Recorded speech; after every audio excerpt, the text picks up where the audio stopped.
There we go. Hey, good evening, everyone. It is Tuesday, November 19th, 2019. This is Hitting the Wall. I am your host, Kyle Walker. Thank you all very much for joining me. This is Season 1, Episode 12. Thank you, everyone, for tuning in last week for our 100th episode. That was really cool. I appreciate it. It was really kind of fun for me to see the chat room all alive like it was with everyone talking. That was a lot of fun. And then last week's episode, it didn't get the most views ever, but it got the most shares. More people shared last week's episode than it had ever been shared before. So that was super cool. And really, it touched me right here. It was nice. Welcome to, let's see, I see Angie and Adam are in there. Thank you guys very much for hopping in. Look at you two, prompt and on time and all that good stuff. Quick reminder that next week we're going to have our special guest. I did see that just looking at the calendar for the show, this is going to be the last week between now and the end of Season 1 where I'm by myself.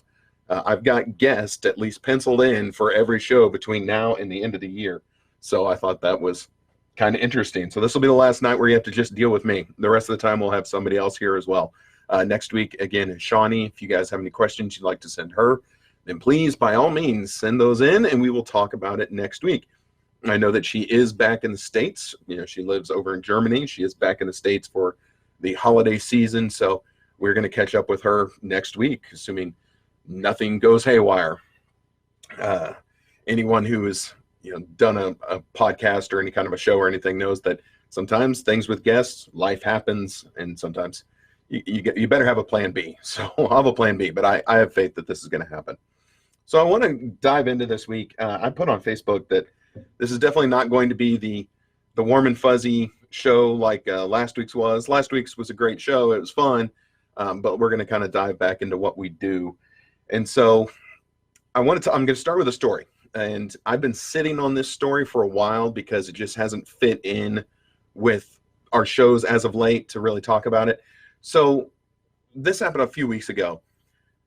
My youngest daughter is a soccer player. She's a very good soccer player. She plays on two teams. She plays on her team with her regular little 10-year-old friends, and then she plays on a team with girls that are slightly older than her, okay, because she's pretty good. So on this team of people slightly older than her, they had a game. It was an outdoor game, and I thought I was going to miss it because of my commitments to Mid-American Nazarene University where I do the football broadcast. And I thought the football game was going to somehow... I thought it was going to go too long and I wouldn't make it to her soccer game. As it was, they got defeated handily and easily and quickly, and so I was able to make it to the game. I got there with a few minutes left before halftime. And you can always tell when something is amiss, when something is just off.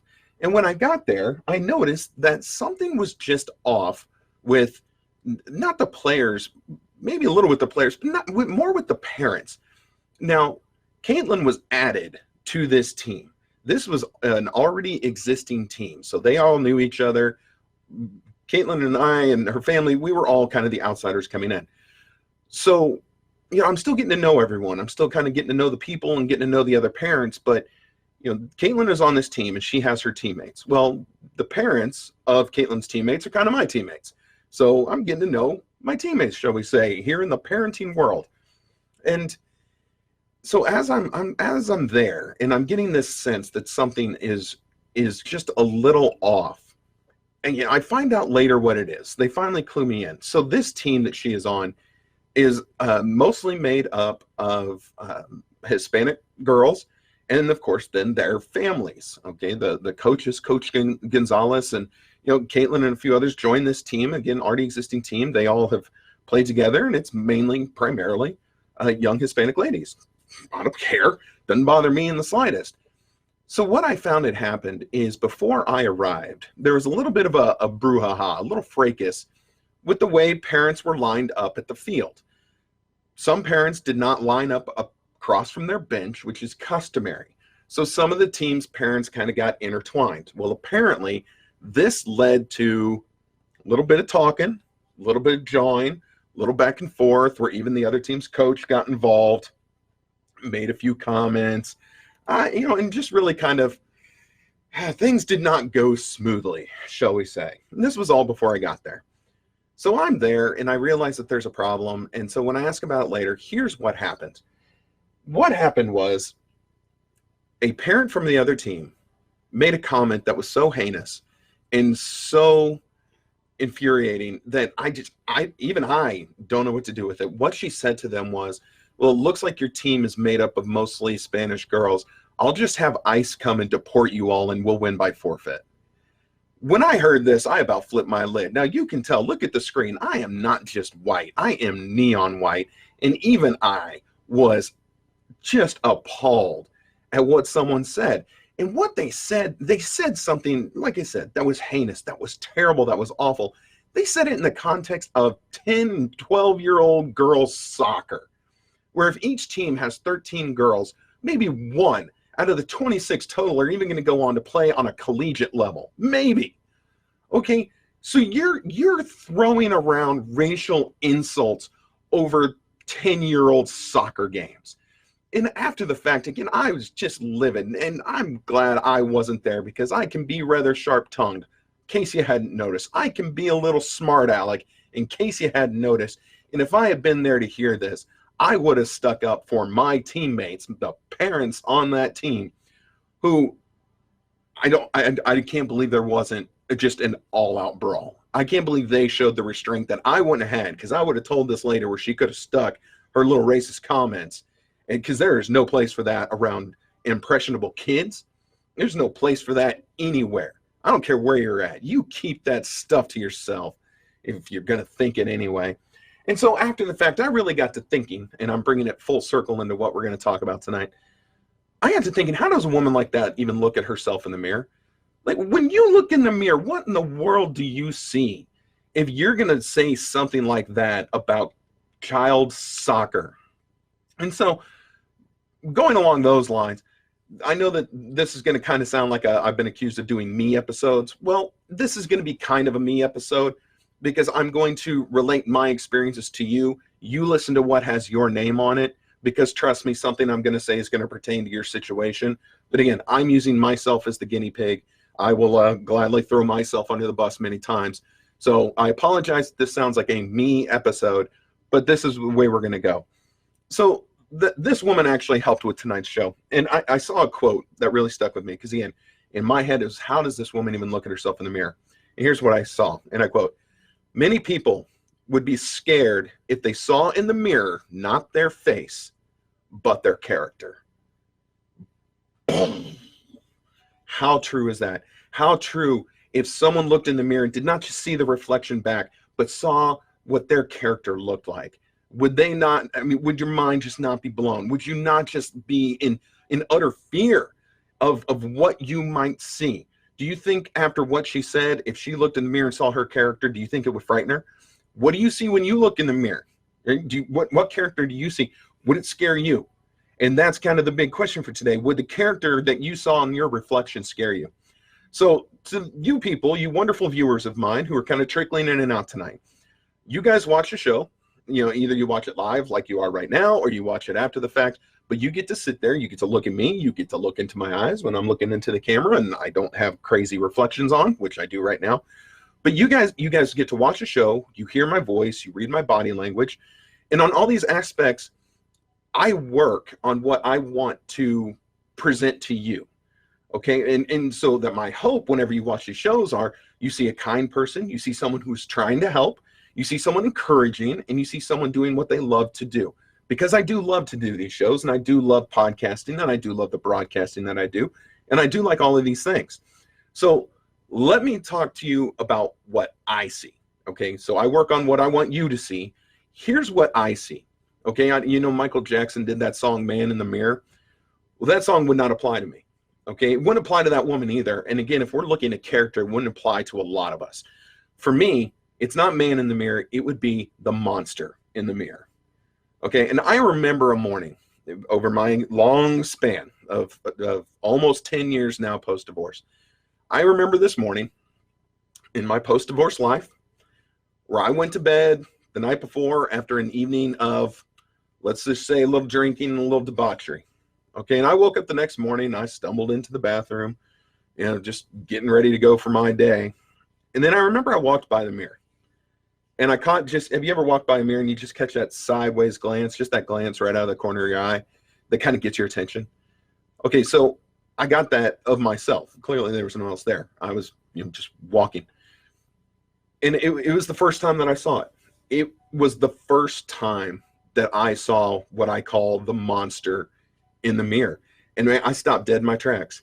I turned my head and I stared into my own eyes, into this mirror. And I saw every monster that I have within me. And there's a lot of them. And they were all staring right back at me. It was the damnedest thing. And if you've seen this in yourself, you know exactly what I'm talking about. But like for me, I'll tell you exactly what my monsters are. So my first monster is my trust monster. And my trust monster is a beast. All right, that guy doesn't trust anyone, because the only two people I've ever truly allowed in my life have ended in terrible situations, have ended due to betrayal and the betrayal of my trust. So my trust monster is the biggest monster I have, and it stares at me every time I look in the mirror. Another monster that I have is my commitment monster, and he's directly tag team partners with the trust monster. These monsters make me petrified of every situation I'm in, every friendship, every relationship, because I'm just afraid that at some point in time, I'm either going to get cheated on because it's happened, or I'm just going to get flat rejected because that's happened. Both of these monsters are behind these eyes every time I look into a mirror. Another one is an angry monster. And I'll share another story with you, and oddly enough, it relates around soccer. My daughter's soccer, as it were. I was at her soccer tournament that she had, I don't know, a month or so ago. It was my weekend with my kids. It's the time that I get with my kids, but she had 5 soccer games in 3 days. So like a good dad, man, we're shuttling back and forth. And I'm doing my bit. We're going to soccer. My oldest daughter was a trooper because she didn't want to go to all these soccer games, but we're going back and forth to all these soccer games. By the end of the last one, I was furious. It wasn't because of what happened on the field. It wasn't because of the outcome of the games. It was because I was in a position where I had to see on my weekend, my ex-wife, her husband, and that whole family for the entirety of my damn weekend. Is it rational?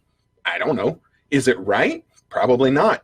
Is it the situation? It absolutely was. I was so ready to be away from them. The anger of everything that has happened to me over the last almost 10 years was just welling up inside of me, because I had to see them everywhere I turned. Every voice I heard, they were there. They were around me. And by the end of it, I could not take it anymore. The girls and I left the field after that last game, and I just fumed for the rest of that whole evening. My weekend with them was over. I just fumed for the whole rest of my evening. So that's my anger monster, and my anger monster stares at me a lot. Another one is my low morale monster, and trust me, it's a thing. And you guys probably have it too, because what happens whenever we get hurt, whenever we get rejected, whenever we just feel like we're not worthy of something, our morals just, for whatever reason, just tank. And we truly turn to the shady and the scandalous stuff now, don't we? That's me. This is no secret. I have told you guys this before. I am upfront and honest that there has been a period in my life where to say I was a little promiscuous would be an understatement, because after being so hurt and so rejected, I thought that might make me feel better. It might raise my self-esteem, but I can tell you it doesn't. It only makes you feel worse, because you're selling out your morals for let's just say a quick fix. And trust me, it doesn't work. You only end up feeling worse. So I had my low morale monster. Next, I have the pain monster. My pain monster right now he's fired up. He is everywhere, because everything I'm doing right now hurts. And I don't mean physical pain, although that's always there. I mean, I'm almost 40 and I put a lot of tread on these tires. But the pain right now is just before, like 2 seconds before I hit go live on this show, I'm texting with my oldest daughter. They're both in tears. They're fighting with their mother. They're getting yelled at by their stepdad. And I get these messages, Daddy, we want you. Like, I'm about to do my show. I can't just run over and yank you out of your mom's house. You know, that's when the police get called. I'm in these terrible spots because both of them right now are going through really difficult patches over in their other life, in the other house. And I get it. A lot of it is being a preteen girl. And then for my oldest, a lot of it's being a teenage girl. You know, everything is always 10 times worse, you know, the way they perceive it than how it actually is. But they view me as this outlet. So I always get the information. They always tell me the things that bothers them in their other house, in their other life. And of course, as dad, I want to fix it. I want to make it better. I don't want them to hurt. I don't want them to be upset. I don't want them to be unhappy. I am dad. I am supposed to fix this, but I cannot fix the things that are bothering them in their other life. That falls to their mother. And she stopped caring about what I thought a long time ago. So the pain monster is the one that I'm struggling with maybe the most right now, because when my daughter's hurt, I hurt. And again, that's just another one of those monsters that I see looking in my eyes every time I look in a mirror. Trust me, it wasn't just that one morning. It's every time I look in a mirror. And then the last one for me is the disappointment monster, because I feel I disappoint everyone all the time. First off, I always feel like I'm a complete disappointment to big man upstairs, like always. Like here, I claim to be religious. I claim to be a Christ follower. I did a show called Walking with God with Kyle Walker for 2 years. And I feel that every time I do something, I am an utter disappointment to him. The rest is I feel like I'm a disappointment to my daughters. I can't give them the lavish life I would love to give them.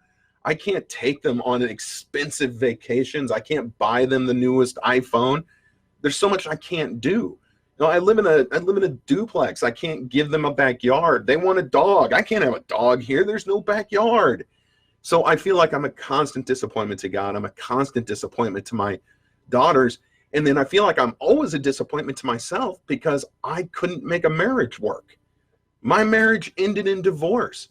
And trust me, if you don't think that that's not an ego shot to a guy, it absolutely is still probably the most devastating blow to my ego I've ever had, was that I couldn't make a marriage work. It was a high school sweetheart. We were married. We bought a house. We had 2 daughters. How can you mess this up? Well, we found our ways, and here I am. So those are my biggest monsters. And I mean, the trust monster, the commitment monster, the anger monster, low morale monster, the pain monster, and the disappointment monster. And that's just what I came up with today. There are probably a million more. So there's a song, and I continuing on this point, there's a song that I listened to, and I probably listened to it 10 times today, and I'm not exaggerating. I just had it on repeat because I wanted to understand it. I wanted to hear the words. I wanted to really feel the music. If you guys know me, I'm a music person. I have music playing in the background right now. I love music because they can oftentimes say things that I can't. But there's a song by Shinedown, a group that I've seen 3 times in concert, and this is still my favorite song that they do live, and it's called Monsters. Shocking, right? That I would somehow find a song called Monsters that works. And the song is all about mental illness. They will tell you that. It's all about the struggle that we have with these monsters that live inside of us. I know out of context and out of rhythm, a lot of the lyrics might sound silly as I just read them. I highly encourage you to listen to the song. But what I love about this song is, so this song, like every verse isn't the right word, but it's like the monsters are talking to you, and then it's your response. And then they're talking to you again, and then it's the same response. But every time in this song that I feel the monsters are talking to the person involved in this, they get meaner. And they get nastier, and they try harder to coerce you into feeling these awful things that we feel. The song starts with, it says, good for you. You fooled everybody. And good for you. You fooled everyone. Good for you. Now you're somebody. And then good for you. You fooled everyone again. Okay. And so then the guy starts talking out, you know, and he's saying that my monsters are real. They're trained how to kill. There's no coming back, and they just laughed at how I feel. And these monsters can fight, and they'll never say die, and there's no going back. If I get trapped, I'll never heal. And then it says, yeah, my monsters are real. So, okay, so we had the good for you, you fooled everyone. Here's the next thing that the monsters are saying to him. Good for you, you hurt everybody. And good for you, you hurt everyone. And good for you, you love nobody. And good for you, you owe no one. And so then again, he responds. And then the last little bit, because again, I'm not going to break down every lyric of the song. And this is the part that really got to me. This is the monster's final response to the guy. And they're saying to him, leave your weapons on the table because, wrapped in burlap, barely able. Don't get angry. Don't discourage. Maybe take a shot of liquid courage. Leave the light on if you're able, because we both know you're unstable. Call a doctor, say a prayer, choose a God you think is there. And every time that our monsters attack us and every time this mental illness comes for us, that's what it does. It tries to discount you, it discounts how you feel, and it discounts how you think you're going to get better. Okay, well, I'm going to turn to God. God will get me better. No, it will convince you that he won't. Okay, well, maybe I'll go see a doctor. Maybe I'll try and get some medication for this problem. Convince you, no, you're weak. And every time that we just want to reach out, all this nonsense, all these monsters in our own brain are going to convince us to do otherwise. And that's why this song, and I think I'll post a link to it on the show page, either today or tomorrow. But this song, and again, I don't do it justice by just reading you lyrics. You have to listen to this song because it's just so true. And it's every person's battle with these monsters, as it says, or mental illness. And so now, every time we present something on the show, I like to, here's what we can do. Here's what we're going to do about it. Hey. All right, well, what are we going to do is it's an excellent question. And so much depends on what you personally see when you look in the mirror. Okay, so if you can look in the mirror and you see that those aren't your eyes staring back at you, those are foreign eyes. Those they may look like yours, but they're not. Okay, if you look and you see the eyes of these monsters, as we've been calling them tonight, okay, then I think you're on the road to beating them. I do, because you have to know that they're there. And you have to start to put names to yours like I did to mine before you can start to truly fight back. Okay? But if you just look in the mirror and you see yourself, look harder. If you only see yourself and then you continue on with this affair that you've got on the side, then you need to look harder. If you see yourself and then you start reaching for that bottle or maybe that little substance to make you feel a little better, then you need to look harder. And if you only see yourself and then you lash out at your spouse or your kids or your friends or your family, if your anger burns so hot inside of you that you have to yell or scream or push or shove or even worse, then you need to look in the mirror harder. Okay, the sad truth is that we all have these monsters, whether you see them or not. And every one of us, the monsters of anger, depression, greed, guilt, they are all right there staring back at you in the mirror. These are the monsters that poison our soul, and they leave us awake at 3 a.m. with aches in our hearts that make us feel like we cannot take it for one more minute. And it's at those points. It's at those points where it gets as low as possible, where people do very bad things. And we've all had those moments. And so, as the song says, our monsters are real. And our monsters are trained how to kill our marriages, to kill our relationships with our kids, to kill our friendships, to kill our hopes, to kill our dreams, and to kill who you are. Okay, so I stare down my monsters every morning in the mirror. And that's honest to God truth. And I see them behind these eyes. All right, so all I can say tonight is go take that long look in the mirror and see what you see. And see what's looking back at you. And remember that quote from earlier, not the reflection, but what would it look like if you could see your character staring back at you in the mirror? Okay, would you see someone of good character? Would you see someone who's going to throw some racist insults at a kid's soccer game?